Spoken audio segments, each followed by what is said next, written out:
Okay, and the game is up, guys. Here we are in the game itself. Is the semi-finals of the last Jägerlisk Master Cup. I say the last, but we should not be sorry, because it will be replaced with a $1,000 tournament spread around the month. But anyway, let's share some awesomeness right now with this awesome player spawning here in the bottom right corner of Achillean Flats. His name is Utopi. Meanwhile, on the top left-hand side of the map, we have Turuk spawning as the purple Terran here on Achillean Flats. And is it me, or did they just change the color and they like left the map the same? Because it looks new, but like not new all at the same time from when it was in the beta. Are you saying the minimap or the ground? The actual ground, like I remember it being a lot like brighter, like Arizona Desert. Well, Arizona Desert versus Utah Desert for all of you guys who understand North American geography. This looks a little bit dirtier. Okay. I don't know, maybe I'm just imagining I things. don't even know how Arizona Desert looks like. I know where it lies, but I have never been there. I mean, if you invite me over to a coffee, it would cost me a lot to catch a plane. Ah, I see. Yeah, so... Oh, apparently Jack Attack is informing me, letting me know that this is Achillean Flats, not Achillean Wastes, and there are not destructible rock towers at the third base, and that's the difference. So, once again, thank you, Jack Attack. Apparently he's our extra eyes and ears to make sure that we don't look like fools. Yes, Jack Attack, if I've learned anything by working with him, he's our extra brain as well. So anyway, Turuk just hiding his barracks, one additional barracks. He's doing the same thing that that Gandhi and you know people like Marine King Prime do. He's building 2 barracks before he goes to the orbital command. That's a nice style that allows you to put down some pressure. If your opponent goes for it and risks it all by going, for example, Nexus first, Hatchery first, you have the extra capacity to deal a lot more damage in the early game. Yeah, also another reason why to go for that double barracks is the popularity of the Mothership Core giving sight to the high ground, putting pressure on that front door seal, and also the Oracle.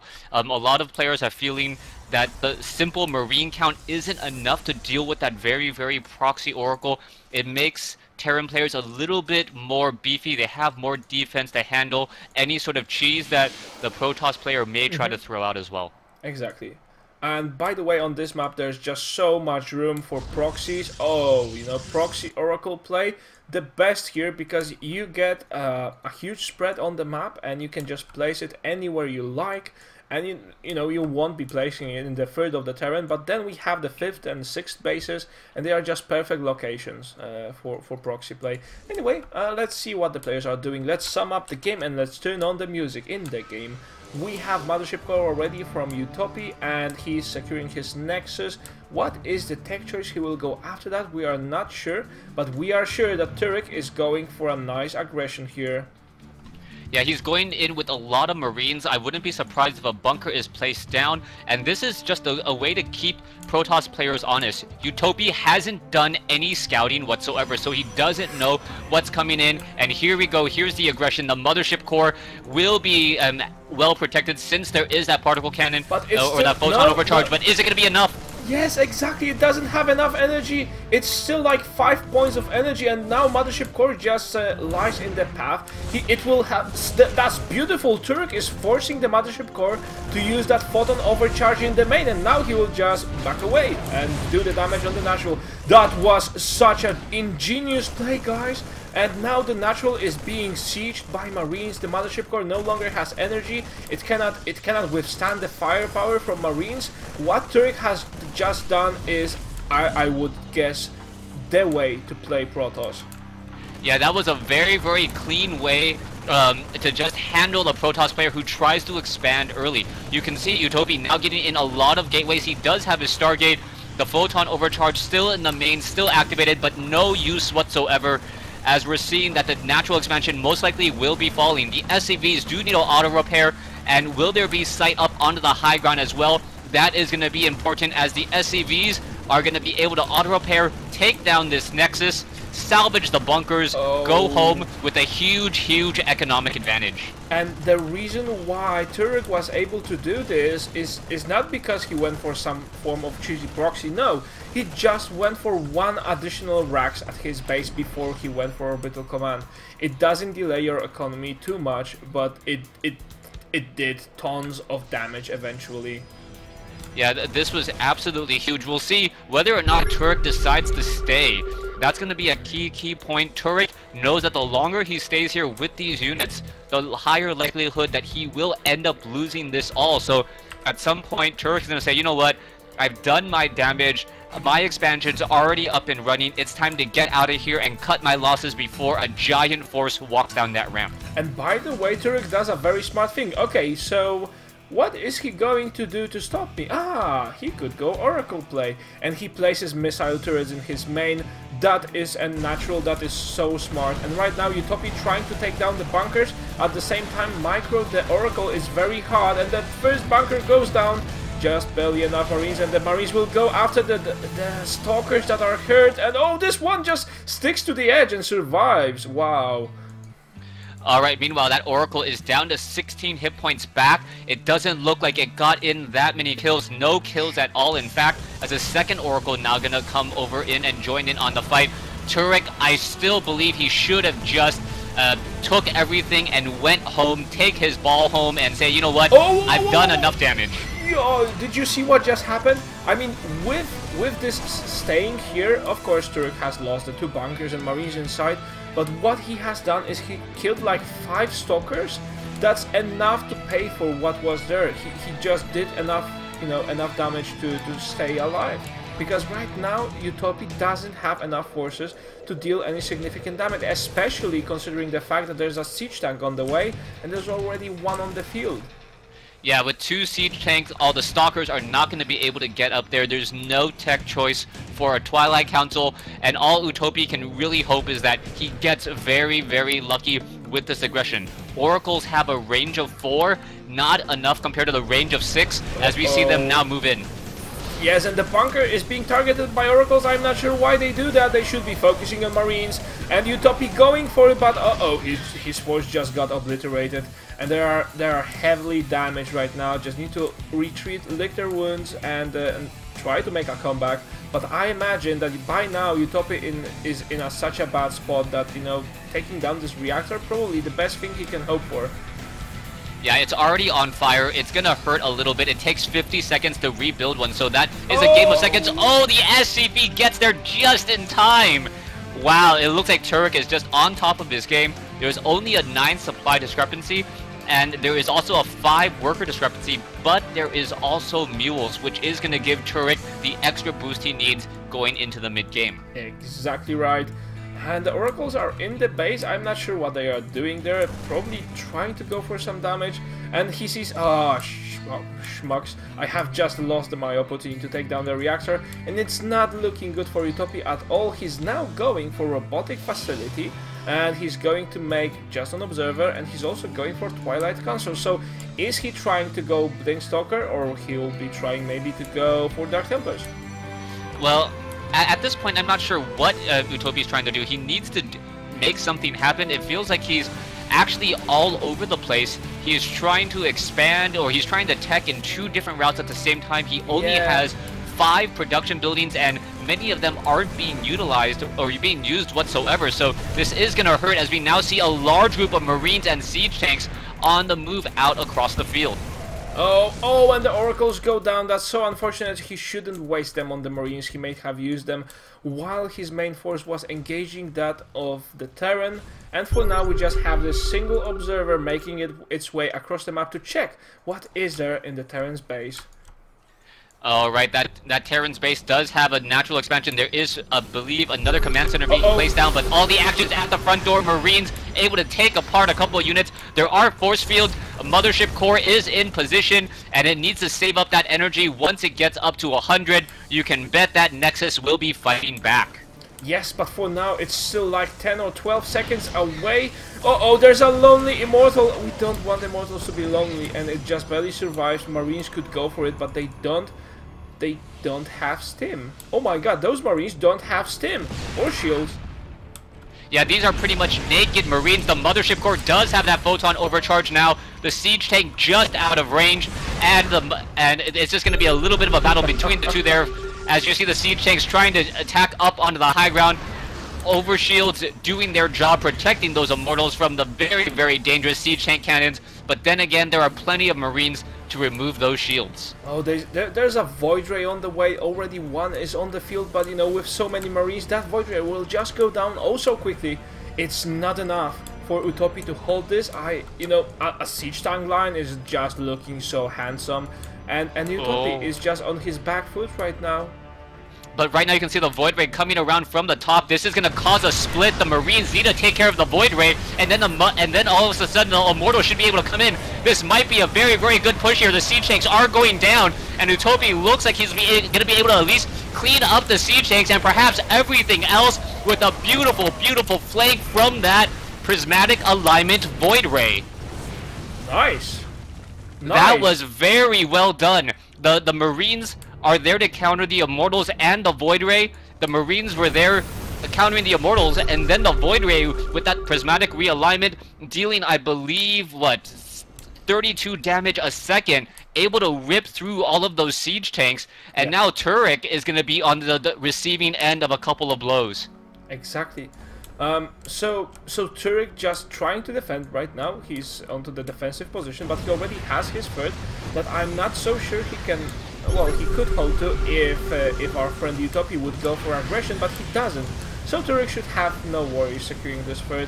Utopi, I guess I wouldn't say he was lucky. It was extremely skilled, but he realizes, okay, I got that by a chance. I mean, I may have not been lucky, but it was just by an inch that I won that engagement. I don't want to overstretch right now.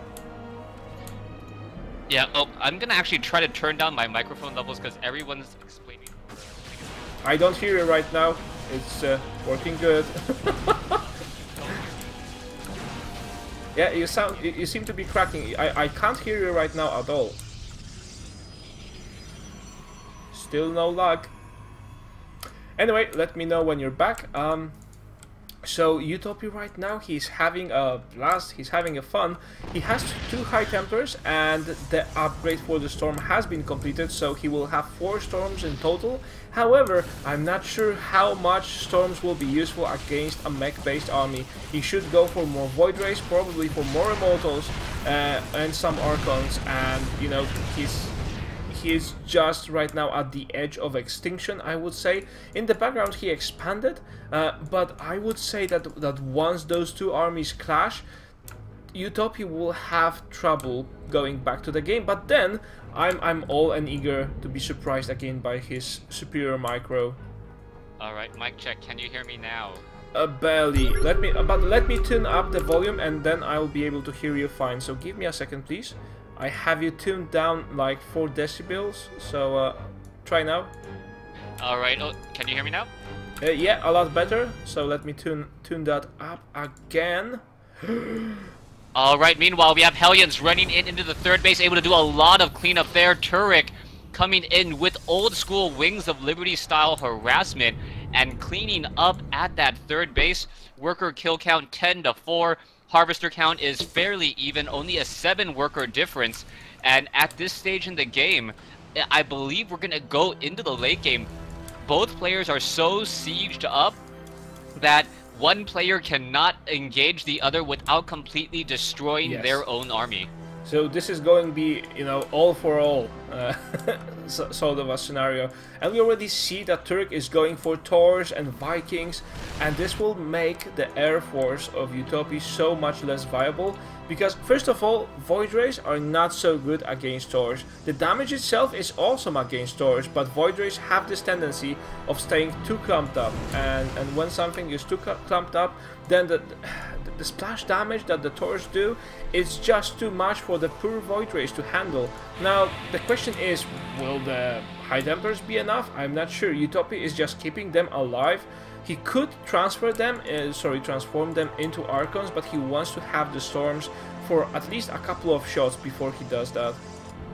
Alright, so far Turuk now trying to establish up his 4th base. There is a Zealot blocking it. He won't be blocking for very long.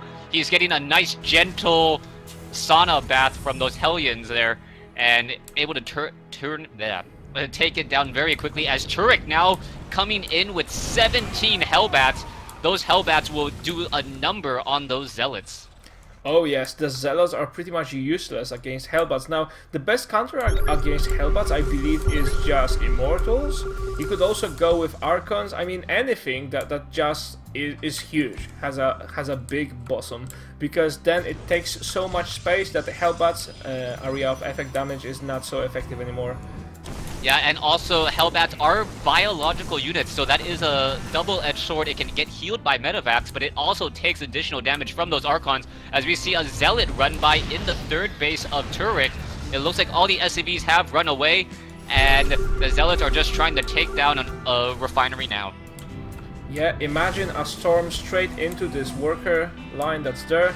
And anyway, it seems Utopi is going for it now. Turuk is kind of an awkward spot, but then he sieges up. He doesn't really give a damn about this. He just wants to scare away his opponent. And like you said, both of those armies are exactly the type of army that gets destroyed when it comes to an engagement. And they deal heavy DPS, both of the armies, but they also die and drop like flies. Yeah, so what do you do when you have an army that can just destroy the other one? You try to make an even longer range army, and that's what we're seeing now. Utopi going in for Tempest, but then again, there are a good squadron of Vikings already on the field, and something that not enough Terran players do, he's repairing his Vikings, making sure that they are up all at 100% life. So sweet, and that's actually what you should do. And now with how is that new mode called on the torch? It's a high impact payload that deals tons of damage to the carriers and Tempests alike. So you know, Utopi tries to stay on top of the game. However, playing against Mech as a Protoss with that much differentiated army composition, I'm not sure, or actually, I'm actually interested in seeing how he is going to make it happen and make it work. Yeah, I really think Turuk needs to keep all of these Hellbats or Hellions in Hellbat mode. You just saw him transform once more. He's not going to really be able to get any true run-bys because he doesn't want to leave the siege tanks stores unguarded. We're going to see the siege tanks now make the slow push in between these two locations. This is going to be very, very bad for Utopi. May end up losing 2 bases here as the Vikings, Hellbats, and siege tanks, this massive 200 army, going to start engaging. Oh, and you know, Utopi is trying to micro with the Tempest, but that's not enough. A nice storm goes straight in between the eyes of Turuk's army, but he just doesn't mind. He has so many eyes that you can start hitting him in between them as much as you like. It still is not enough. Now, there are some storms here, but he cannot get close enough to that siege tank line. Now's the time, if he wants to go for it, now's the time. The siege tanks have unsieged, but no, Utopi doesn't know that, he didn't realize, and he doesn't go for the attack, and you know, he's losing his 3rd base. Easy peasy, says the Terran, and Turuk is just trying to snipe this Tempest with his Vikings. Yeah, Turuk is looking so strong right now. He's able to just attack move with this slow, brutal force. Meanwhile, in the back, you see Zealots now just going to town in the 3rd base once more. So, Utopi perhaps hoping that precision hits will be the answer. As siege tanks, it doesn't matter if you have overshields. When there are 20 siege tanks on the field, the Immortals simply cannot survive. But Utopi's gonna get a good surround here. Psystorm, Psystorm, Void Race, and just so much damage. What's gonna happen? It seems not enough, but then, oh, the last Psystorm may have just saved the day. It went straight between that huge siege tank clump, and that allowed Utopi to clear this army, however, at a great cost. Oh, alright, I can't believe this, but I think we just saw 300 supply worth of units die in 7 seconds. Between Immortals, Siege Tanks, Hellbats, Thors, Tempest, this is absolutely an amazing game. As Turuk and Utopi said, you know what? I don't like your unit composition, you don't like mine. We'll just blow everything up and do it again. Yeah, and see the fireworks, because now they are so much more fancy than in Wings of Liberty. But anyway, Turuk right now is probably going for the same unit mix. I believe he's going for Hellions and upgrading ship plating, which works for both ground and air units for now, for the Terran. Now, if we check what Utopi is doing, he's keeping up the High Templars alive. And by the way, that storm in between the siege tanks, where they were all clumped up, that was the game changer. That turned the table on Turuk, and he was not expecting that. Without that single beautiful storm, it would have not worked.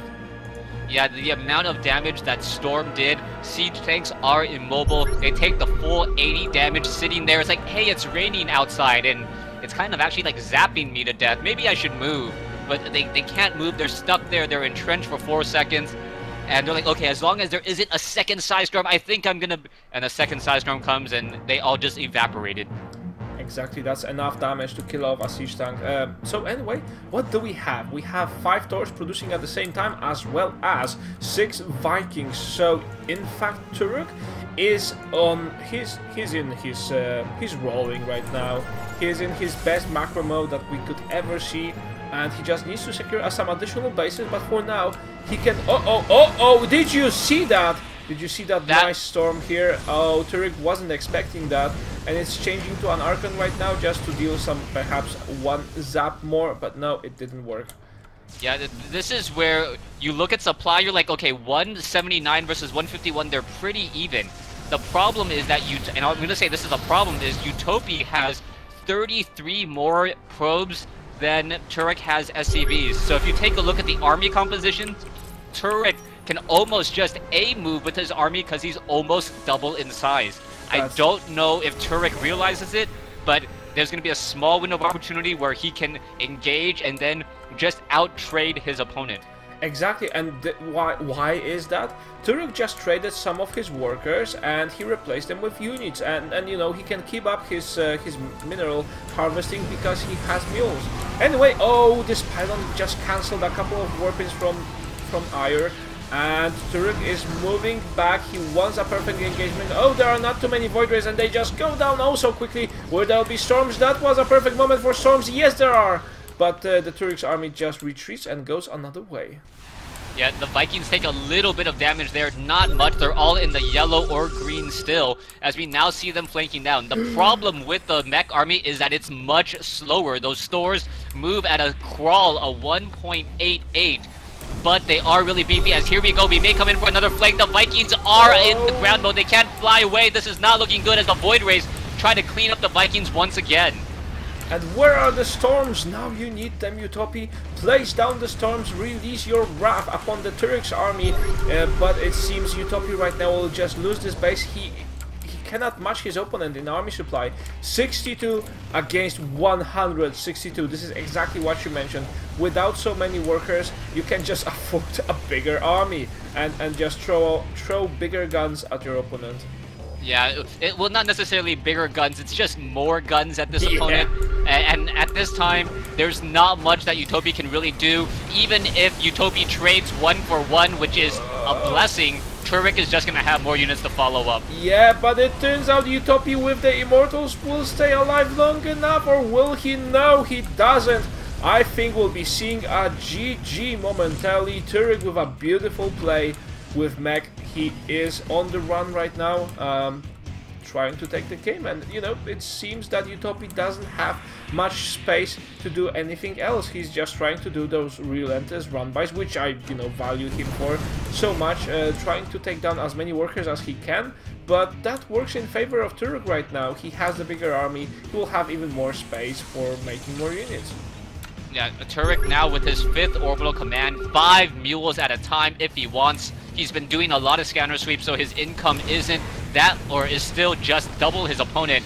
And we'll see what the follow-up is. I believe we're seeing the beginning of the end. Turuk should be able to clean up this fight, and Utopi will have to GG. Yes, and a nice fireworks show at the end, but Turuk takes the game and takes the series for now only 1-0 and will be going up against Utopi one more time. I'm just wondering, I just want to see how Utopi deals with that mech army, because I'm a Protoss myself. I want to know how to deal with such a huge mech army.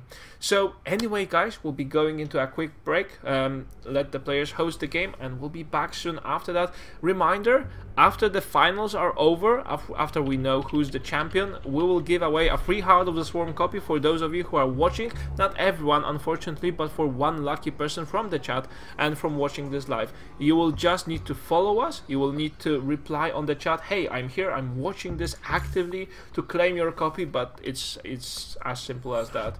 So anyway, we'll be back shortly.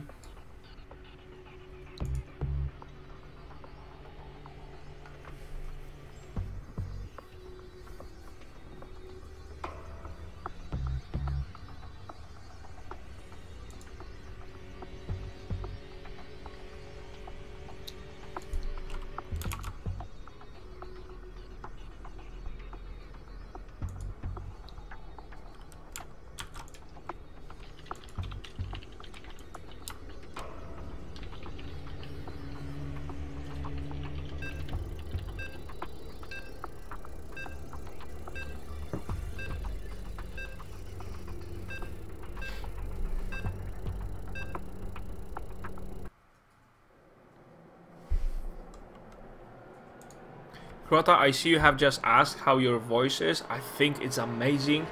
If you could, after this tournament, stay a little bit while longer and tell me a fairy tale so I can go to bed. Alright, you know what, my wife asks that all the time. I don't even give it to her, so you know what, I'll have to neglect. I'm sorry. Yeah, here's a fairy tale. I make more money than you. No, not really. you know what, I don't know. Yeah, maybe like we'll compete. We'll talk about it after. No. It's not. I didn't mean to compare myself to you. I just said that, you know, one person may say to the other. But joke on my part anyway. So let's focus on the game itself. We have here in the bottom left corner Utopi spawning as the yellow Protoss. Meanwhile, on the top right-hand side of the map, we have Turuk spawning as the purple Terran, and that game one was something to behold, with Turuk opening up with double barracks inside his base with a bunker rush containing Utopi, and then it felt like, okay, Turuk has got this in the bag, he's got that economic advantage, and then somehow both of them massed up really large armies, clawed over each other, and then said, okay, we don't have an army, let's just go ahead and reset once again. And it was a very weird situation where both of these armies were countering themselves. So it was just so bad for both of them. You could see that in their eyes. They didn't want to engage. You know, one went for mass siege tanks, the other went for mass high temper with storms, so he can, you know, cut down on siege tanks. Now you also had immortals, so to counter immortals we had hellbats, and oh my god, you know, this army was just a huge mess and labyrinth of things countering themselves. It was not good, and probably the engagement was extremely difficult beyond what we can explain right now on the stream.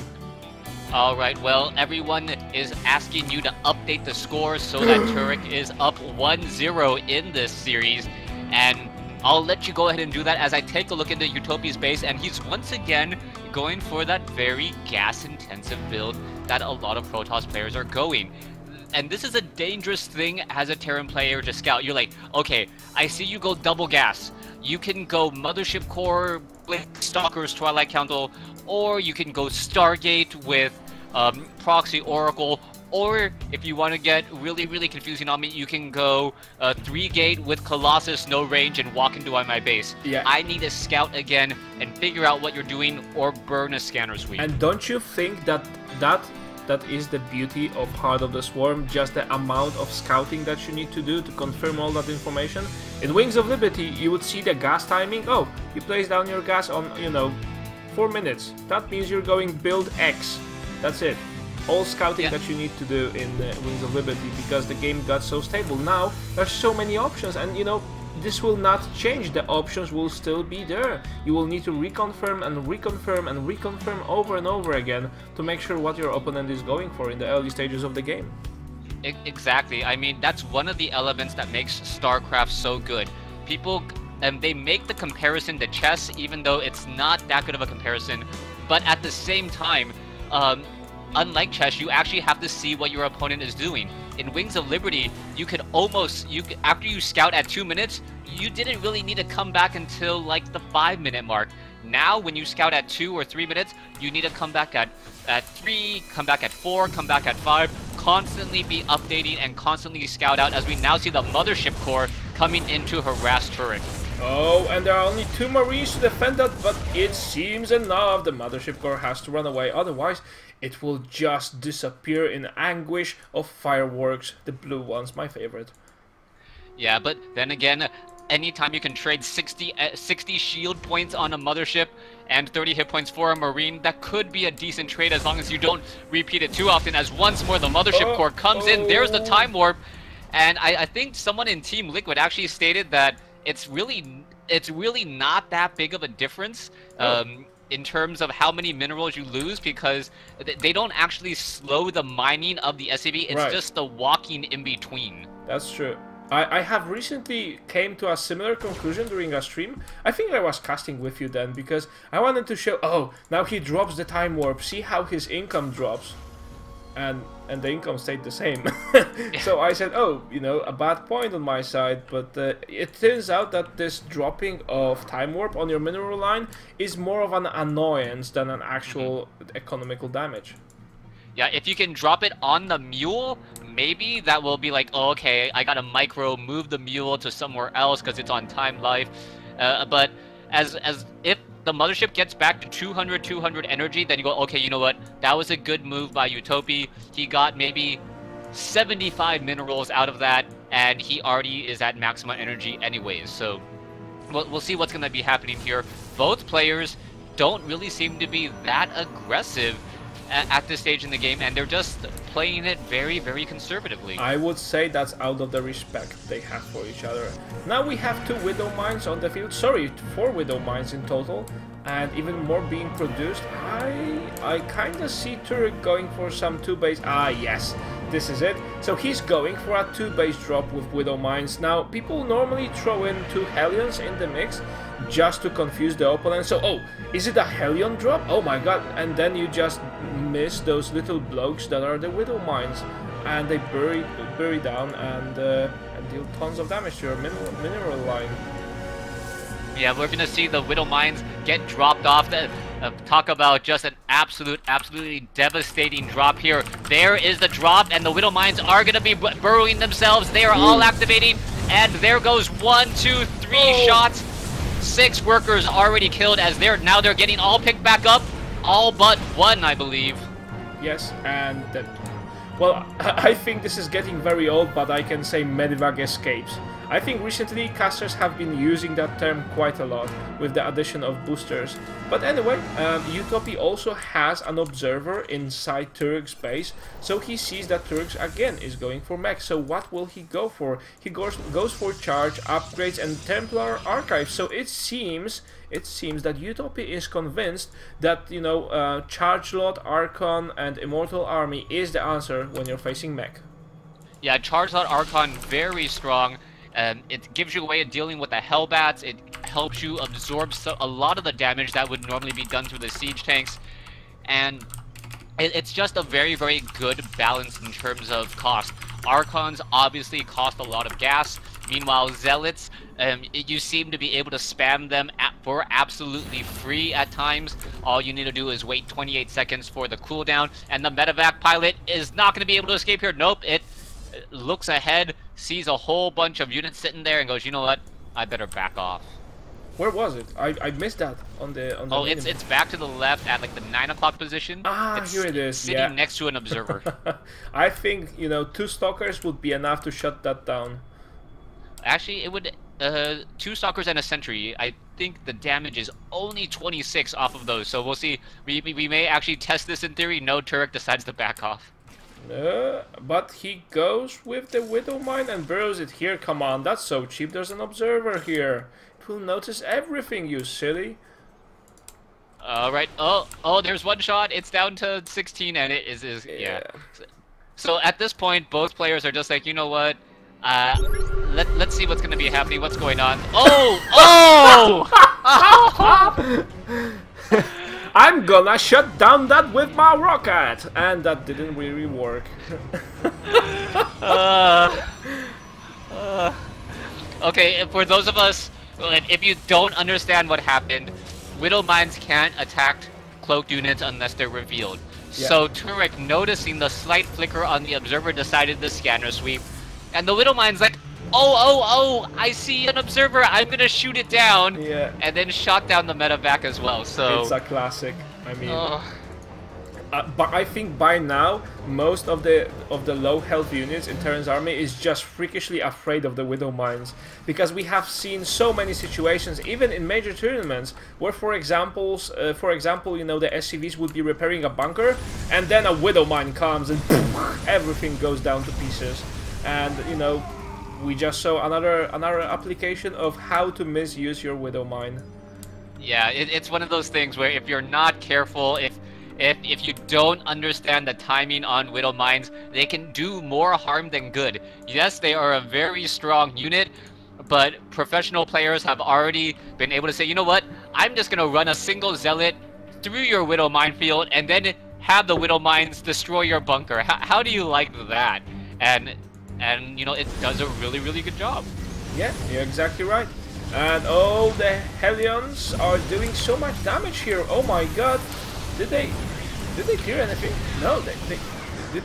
Yes, they did. Sorry, I was wondering for a second. So we are now up to 23 worker kills for our friend Turuk. This is amazing. He hasn't lost a single SCV in that attempt. Yeah, like 23-0. This is not good. Anytime your opponent has a 10 to 12 worker advantage over you, that is definitely going to hurt. Both players are running on 3 bases, so there isn't any real diminishing returns just quite yet. But Utopi has to be wondering what his next move is. Turuk has the economic advantage, can macro up, even start to build a rather large bank. He's building double command centers once more. If he goes for additional orbital commands, he may start sacrificing SCVs as well. Yes, and you know, we discussed that previous match. Sacrificing your SCVs, you can do that. You can easily do that once you build enough command centers, because then you just use the energy of them instead of having your supply taken by useless SCV. If you can call down mules from the orbit, why not just do that? And focus on building a bigger army with more guns, like you said. And yeah. Anyway, at that point he'll just be able to throw siege tanks, literally just throw siege tanks over the fence, trying to deal at least some damage to Utopi. Alright, so Turuk this time adding Ghost into his arsenal. I don't see Thors this time, and I think this is a smart move. Turuk perhaps saw the Zealot Archon composition and says, you know what? I need Ghosts, I need EMP Shockwave, get rid of shields, and we're going to see the classic EMP feedback versus, EMP feedback wars between these High Templars and these Ghosts. By the way, Utopi is doing a very good job of being very active around the map with some observers, some zealots. He just sends them around the map and makes sure that he knows whenever something moves out. So right now, if Turuk would decide to move out with his army, well, our friend Utopi will just know which direction will they be coming from. Yeah, that's always important to note. If you take a look at Turuk's map vision, he doesn't have that much. He maybe has a third of the map revealed. Meanwhile, you take a look at Utopi, and Utopi can see this massive swarm of units moving from one location to another at pretty much all times, and know when Turuk is going to be engaging. Yeah. And what is this? 20 siege tanks, 60 supply of siege tanks on the move, and that's got to be scary. We have 30 Hellbats, so this composition is deadly. We have saw that multiple times now. Where is that ghost? Is there? Yes, there are 3 ghosts in the background of that army. And now he's throwing in scans, and the High Templars go down. Not so good. He was hoping to throw at least one storm, and I think Turuk is going for it right now. Does Utopi have enough army? The supply are more or less even, but the raw firepower of Turuk is just amazing. The storms go down, but the army is spread out nicely. Now some of the siege tanks are just not shooting, and now Turuk lures all those immortals inside his firing range, and it seems the immortals will be enough. The siege tanks themselves are not enough to deal with so many immortals. He needed those Hellbats, and the Hellbats just got over eager and they run away too far, and that makes Turuk lose this engagement. Wow, also another thing, I don't know if you caught wind of it, but Utopi was manually microing his immortals so that the siege tanks wouldn't do splash damage. Yes. Separating them, and it's those small things that make a good player great, minimizing damage. Siege tanks have horrible DPS if they're not splashing. They actually have better DPS in tank mode if they're only hitting one unit at a time. So it seems we are having a clash of titans here on our live show, because Utopi is a very good and smart player, and we see a lot of that. We see a lot of greatness in him. It's just the matter of dealing with Turuk. Turuk has a great army composition. His macro is just off the scale, and you know, I think we can safely say that this is where the real titans meet. Yeah, this has been a great matchup. Good games followed by good games. Turuk once again entrenched. There's a whole bunch of siege tanks. The immortals don't want to go into that, not at all.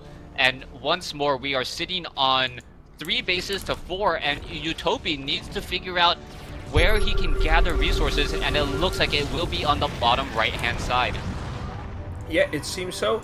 Once you are pressed, and you know, Utopi doesn't have a clear advantage right now. He managed to take down that army, but you know, check the supply, check the mineral bank for Turuk. You need to expand away, as far away from your opponent as possible. Yeah. At this point, I would suggest to Turuk get Blue Flame Tech and start sacrificing Hellions in order to get some sort of economic advantage. You have a very large bank of minerals, no more gas, and if you don't have any gas, you can't really train anything of significance. And pure immortals is not the answer for Hellions and Hellbats. They just fire too frequently. And you guys, if you are new to Starcraft, immortals have this fancy shield that absorbs any more damage that's above 10, I think.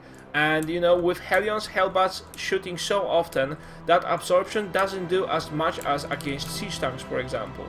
Yeah, like normally the Hellbats, they attack relatively slow, but because of the splash damage, it starts to overlap, and one Hellbat can take on, or you know, activate the shields of 3 to 4 immortals at a time, and that's when you see heavy depletion, and then the siege tanks would clean everything up. Exactly. So Utopi is going for an expansion here at the middle. He's just trying to go for it. I mean, if he's seeing that Turuk is playing it defensively, sorry, maybe not defensively, but passively, and he just bets, okay, if I manage to mine that for at least a minute, I'll be on top of things. It's still better than not mining it at all, if Turuk doesn't want to go outside his army, outside his base. But then Turuk, it seems to be reading in my mind, and the ghosts are at the front with nice position to go with some EMPs, but then the spread on the immortals is just awesome here. And the Archons are Archons, high tempers, everything goes down, a ton of storms, and it just seems that Utopi's army is getting obliterated. The siege tanks got so much damage on them, but eventually the Hellbats done enough and soaked up enough to be able to clear the Protoss' army.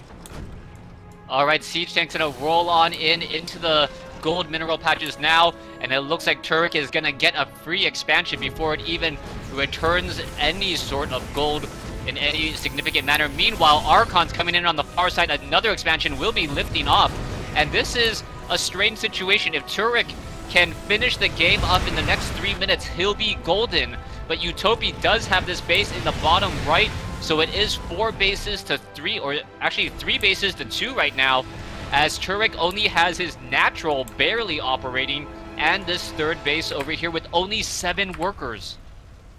Yeah, you're exactly right. And now we also see this command center near the natural with sparks dropping from it, and nothing is repairing it. And it just, it tries to plant down again. Is that a good idea? Nothing manages to repair it. I don't think it's going to die, but still, it was quite close. And uh-oh, now we have the last bastion here, guys. Now, Utopi will try to surround this, but is that effective with only 2 immortals against Ghosts? No, it isn't, and Turuk takes the victory, becoming the first finalist tonight. Yeah, a very, very strong game. I think Turuk, that last engagement, he was just caught a little bit out of position and out of surprise. A lot of times I saw High Templars walking towards their target, getting ready to Psy Storm, and nothing happened. And without those Psy Storms, without the ways to deal at least significant damage to those siege tanks, not necessarily kill them, you can't have the Zealots and the Archons clean up, and that wave of siege tanks, Hellbats, was simply too much. So anyway, guys, I hope you like this tournament. Next month we'll even get more awesome tournaments, even better tournaments, because we will have a total prize pool of 10,000. Sorry, 10,000. Oh my god, that would keep us That going. would be amazing. Wow. Yeah. 10, oh my. Where did I get that money from? 10,000 dimes. Yeah. So we're going to have a tournament for $1,000 for 8 best players from all around the world, and we'll see. We will see how it goes, guys. It will be spread alongside the whole month. On top of that, we'll have some show matches just to feature the players you really want to watch even more and more. But for now, let us go for a quick commercial break and a short recess. Go grab your cup of coffee or just go grab a beer, because we need to host another map. Bye bye.